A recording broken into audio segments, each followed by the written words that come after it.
Nah itu loh, makanya ketika Islam ini gerak terus lama-lama ketemu bangsa Nusantara.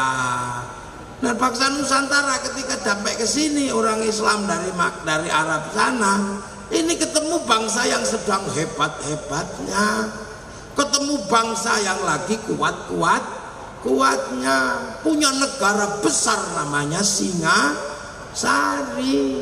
negara adidaya, adikuasa, negara yang mampu menaklukkan Mongolia.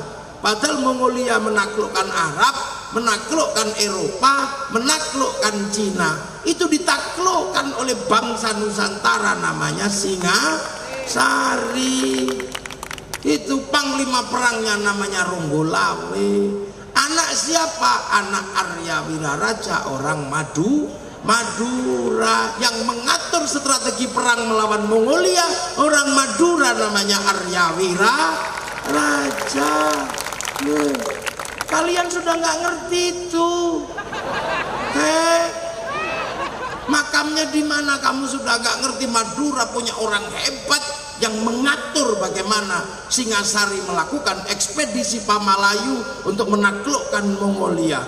Setelah itu Arya Wiraraja mengatur berdirinya bangsa besar namanya Majapahit. Jadi kingmakernya Majapahit ada di Pulau Madura. Orang Madura nggak ngertinya Sakera. Bahwa di tanah ini bersemayam orang yang mampu menyatukan Nusantara, yang punya kekuasaan sampai Korea Selatan, sampai Madagaskar. Itu yang ngatur semuanya orang Madura, namanya Arya Wiraraja. Anak milenial nggak ngerti. Ini loh, makanya malam hari ini saya mau bongkar semuanya, biar anak-anak muda tidak kehilangan masa lalu, biar tidak menyalahkan siapapun. Bahwa Islam ketemu bangsa ini, ketemu bangsa yang sangat maju, bangsa yang sangat besar, namanya bangsa Majapahit, dan sebelumnya ada bangsa Singasari. Dan orang Madura tidak boleh melupakan yang membuat bangsa sebesar itu, desainernya ada di Pulau Madura, nggak boleh. Maka Madura kapan-kapan harus bikin pesta festival Arya Wiraraja, mesti dibuatkan biar nggak lupa. Iya, memang pusat kekuasaannya ada di Majapahit, di Mojokerto, tapi desainernya ada di Madura. Jadi ada king, ada kingmaker. Itu nggak ngerti anak sekarang mana. Taunya Arya Wiraraja nama terminal di Sumenep, itu aja. Jangan main-main lah. Orang hebat di sini yang membuat bangsa ini disegani oleh seluruh dunia. Mongolia punya kapal yang sanggup mengangkut 1.500 tentara, 500 kuda. Kapal yang paling ditakuti. Sama kapal Kertanegara dihajar karena kapal Singasari sanggup mengangkut 1.500 tentara, 2.500 tentara, 1.500 kuda. Kapal besar. Makanya jangan sekali-sekali kamu dibodohi orang, menganggap bangsa ini bangsa kecil, bangsa tempe. Bangsa ini bangsa besar, apapun dimiliki oleh bangsa ini. Orangnya kecil-kecil tapi orangnya kuat-kuat. Apa yang tidak dimiliki bangsa ini? Mari kita hitung satu-satu. Ya, orang Cina punya kisah cinta namanya Sampai Engtai. Orang Eropa punya kisah cinta Romeo Juliet. Orang Arab punya Kais dan Laila. Orang Nusantara banyak sekali kisah cinta, mulai dari Andi-Andi Lumut, Panji Asmoro Bangun. Banyak sekali, ada Sangkuriang, macam-macam, banyak kita punya. Orang Eropa punya laki-laki kuat namanya Samson. Kita punya Bantung Bondowoso, kita punya Joko Tole, kita punya si Pahit Lidah. Apa yang kurang kuat dari bangsa ini? Sana punya kisah cerita Ibu Tiri yang kejam, punya anak Cinderella. Kita juga punya bawang putih, bawang merah. Apa yang kita punya? Nah, yo. Loh, orang Eropa punya binatang bisa ngomong namanya kura-kura ninja. Kita punya kancil nyuriti timun, lengkap. Peradaban kita dilihat bisa. Alat musiknya orang Arab terbuat dari kulit dan kayu, namanya terbang. Alat musiknya orang Eropa gitar terbuat dari kayu dan tali. Kayu dan tali tinggal motong, kulit dan kayu tinggal motong kambing. Tapi bangsa Nusantara punya alat musik namanya gamelan, terbuat dari logam.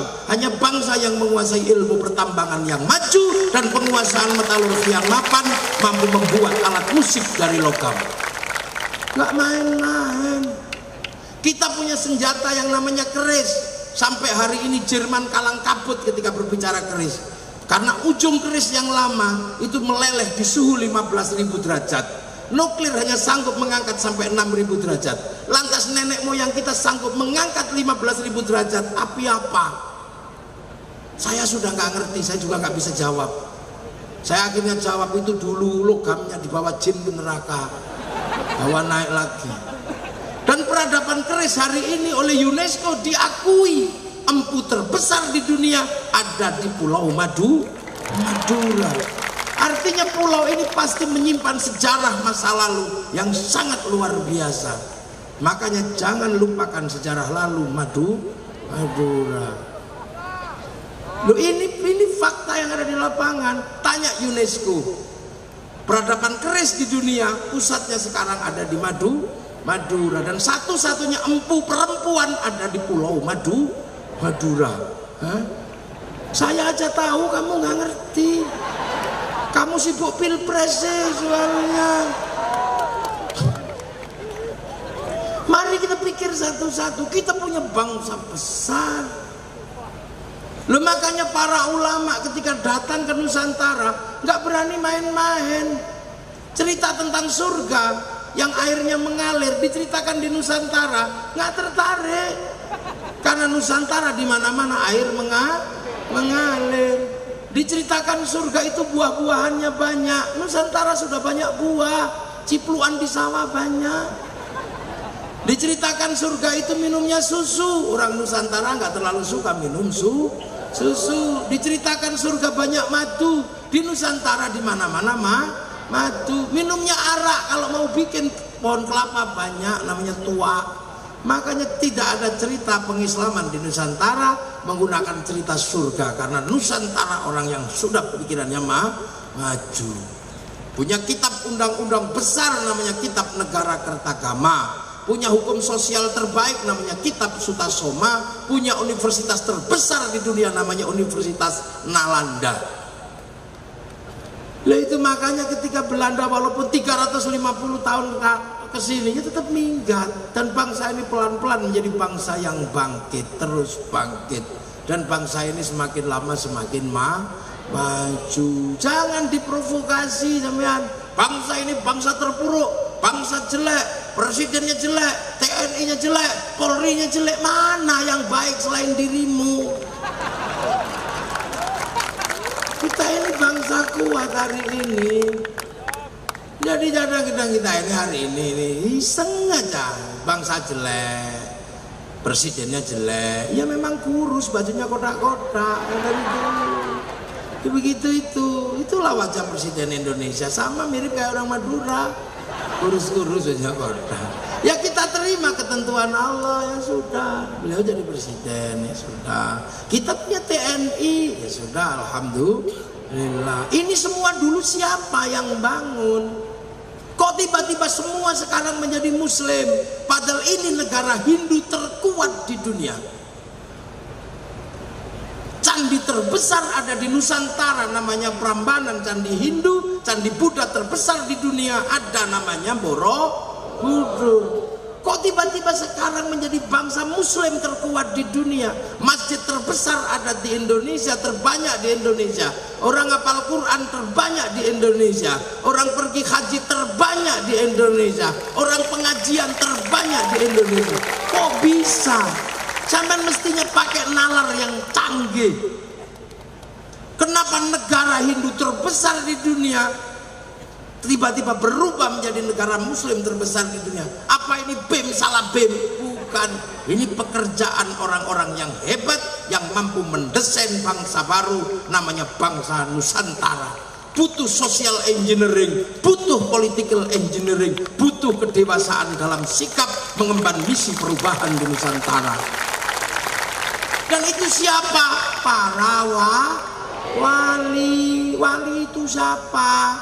Wali itu orang-orang yang download programnya Allah.